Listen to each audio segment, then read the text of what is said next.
daripada Allah dan para Rasulnya, berarti kita adalah salah satu hamba Allah yang jauh daripada hidayah Allah Subhanahu wa ta'ala. Jadi tuan-tuan sekalian rahmati Allah Subhanahu wa ta'ala, inilah 3 perkara yang mesti kita letakkan pada tempatnya masing-masing. Macam kita pergi tuan-tuan sekalian naik kereta madu, tiba-tiba kereta kita tengah jalan pecah tayar dia, meletup tayar. Lalu kita nak buka kita punya spok rim itu, tuan-tuan sekarang kita ambil yang namanya screwdriver. Boleh tak tuan-tuan? Tak boleh.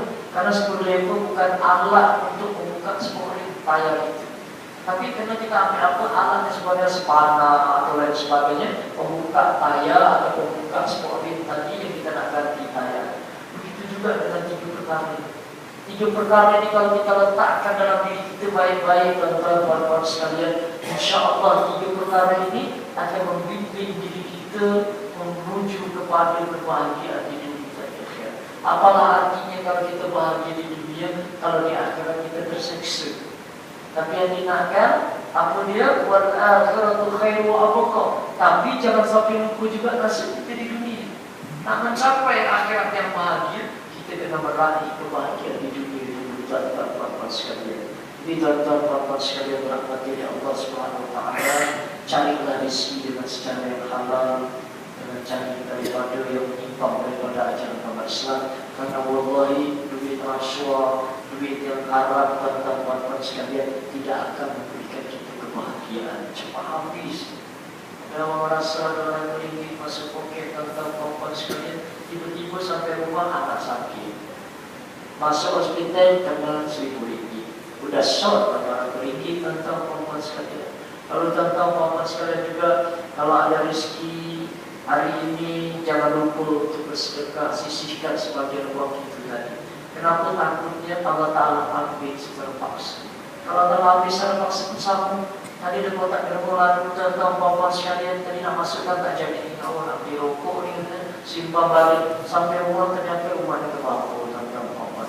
Bukan setakat 10 ringgit yang tadi nak masukkan kotak dermawan, tapi hilang beratus-ratus ringgit, tuan-tuan sekalian, karena rumah dia terbakar, tuan-tuan sekalian.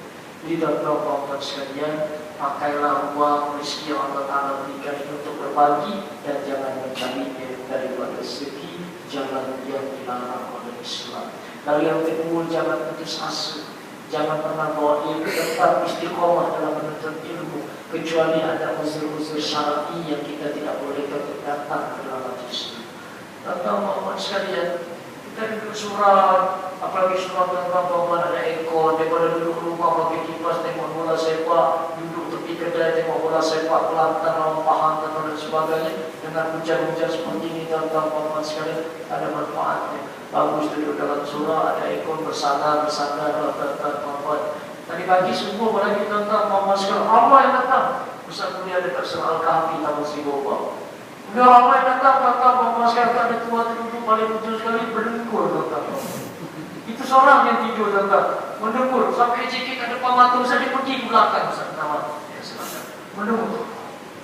Tapi tak apa, tuan-tuan sekalian, orang yang tidur, yang niat etika kepada Allah Ta'ala, yang namanya ngantuk ini kan membuang rasa sombong kita.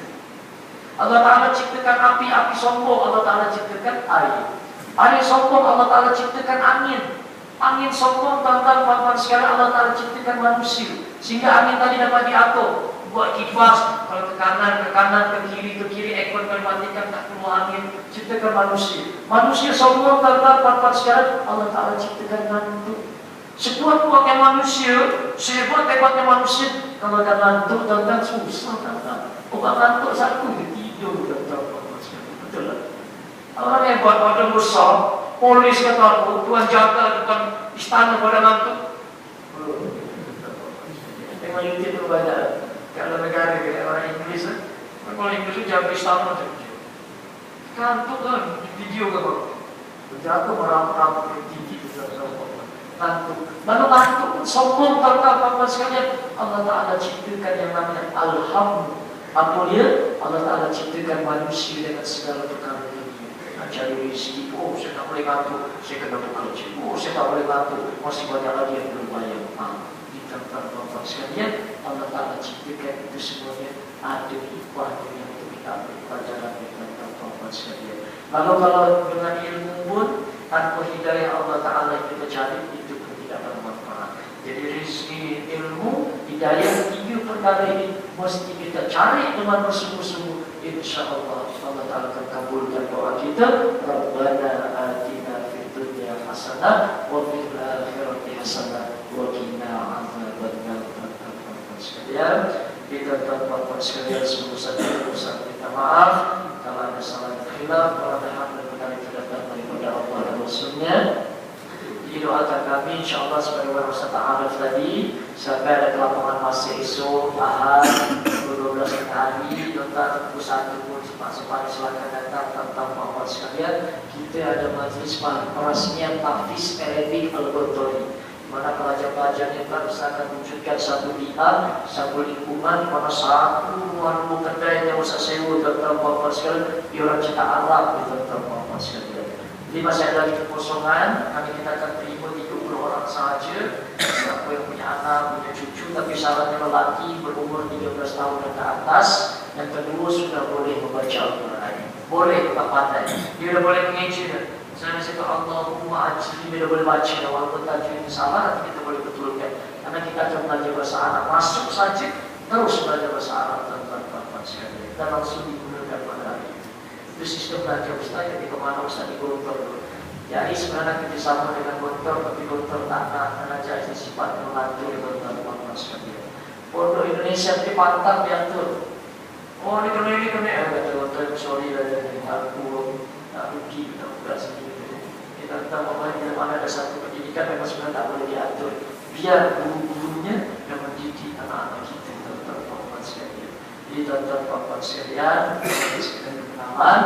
Lalu di dalam sana juga ada kotak derma yang Gontor sekalian, yang nak sedekah, yang nak berzakat, yang berwakaf. Kita masih perlukan rehab lagi Gontor sekalian. Silakan boleh masukkan di dalam sana. Berbentuk benda boleh. Rehab ini saya bantu Ustaz. InsyaAllah Allah Ta'ala berikan kebaikan kita insyaAllah. Kalau di luar sana juga ada minyak bidara.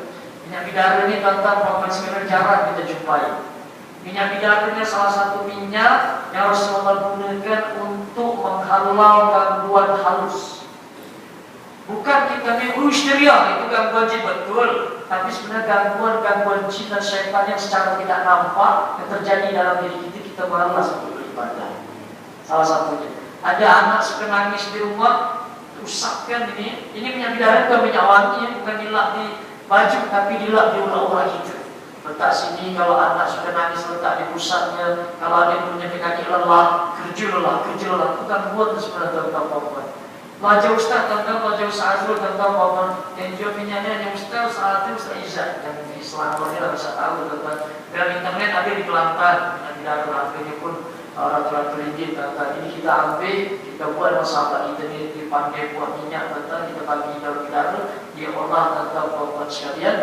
Jadikan ini sunnah Nabi tentang Muhammad sekalian. Jadi untuk mandi boleh, untuk minum boleh tentang Muhammad sekalian. Yang merasa malas beribadah, susah bangun tidur subuh, pakai minyak ini sebelum tidur tentang Muhammad sekalian. InsyaAllah Allah Ta'ala mudahkan segala urusan. InsyaAllah. Tapi jangan lupa untuk salawat, dikepul itu penting tentang Muhammad sekalian. Lalu sana juga ada sabun juga. Sabunnya hanya khusus untuk mandi. Tapi kalau minyaknya boleh dipakai mandi sekali, ditetes dalam air, boleh dipakai sekali. Tapi kalau sabun, tuan-tuan pakai sabunnya ini berbeza. Dia hangat suam-suam. Kita pakai di mana kita terus suam tuan-tuan sekali. Dan kalau kita pakai itu dalam satu hari kepala kita pening kepala, berarti dalam diri kita ada gangguan tuan-tuan. Jadi tapi jangan pening tinggalkan, jangan istiqomah. Terus gunakan. Nanti lama-lama kepala kita jadi ringan tuan-tuan sekali. Dia boleh dicipul sendiri tuan-tuan. InsyaAllah. Wabil hidayah wa taufiq. Syukur ala ihtimalikum. Wassalamualaikum warahmatullahi wabarakatuh.